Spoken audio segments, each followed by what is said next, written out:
കവിതയല്ലാത്തതൊന്നും കവിതയിലില്ലാത്ത കവിതകളാണ് യഥാർത്ഥത്തിൽ ആറ്റൂരിൻ്റെ കവിതകൾ. അദ്ദേഹത്തിൻ്റെ കവിതകളിലെത്തുമ്പോൾ വാക്കുകൾക്ക് കൂടുതൽ അഭിമാനവും അന്തസ്സുമൊക്കെ കൈവരുന്നത് പോലെ തോന്നും. അത്രയേറെ സൂക്ഷ്മമായ ശ്രദ്ധയോടുകൂടി വാക്കുകളെ, അർത്ഥത്തെ പരിചരിച്ച് കുറുക്കിയെടുത്ത ആ കവിതയുടെ 1965 എഴുതിയ ഭ്രാന്ത് എന്ന കവിതയാണ് ചൊല്ലുന്നത്. ഭ്രാന്ത്.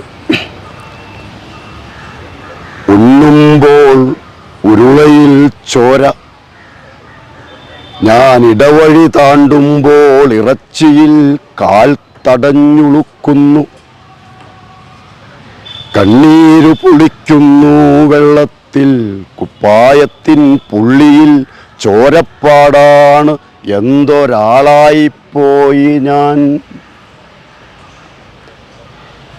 ദിനപത്രത്തിൻ താളിൽ, റേഡിയോ വാർത്താ ബുള്ളറ്റിനിൽ, എപ്പോഴും കേൾക്കും തെരുവിൻ സ്വരങ്ങളിൽ കൊല്ലലും മരിക്കലും. പ്രത്യക്ഷനാകാം മൃത്യു പള്ളിയിൽ കുനിയുമ്പോൾ, ബസ്സു കാത്തു നിൽക്കുമ്പോൾ. ദേശപ്പേരുകൾ, വംശസംജ്ഞകൾ, ആൾപ്പേരുകൾ ഓർമ്മയില്ലൻ കൺമുമ്പിൽ, ചുവന്ന കടലല്ലോ. ട്രിഗറിൻ താളം കാതിൽ മൂളുന്നു, മൂക്കിൽ രക്തവികല ശരീരങ്ങൾ, പെട്രോളിലാളും ഗന്ധം, ശവത്തിന്മേൽ. ഉറക്കുമരുന്നെത്ര തിന്നിട്ടും ഉറക്കത്തിലെപ്പോഴും ഞെട്ടിയിടുന്നു.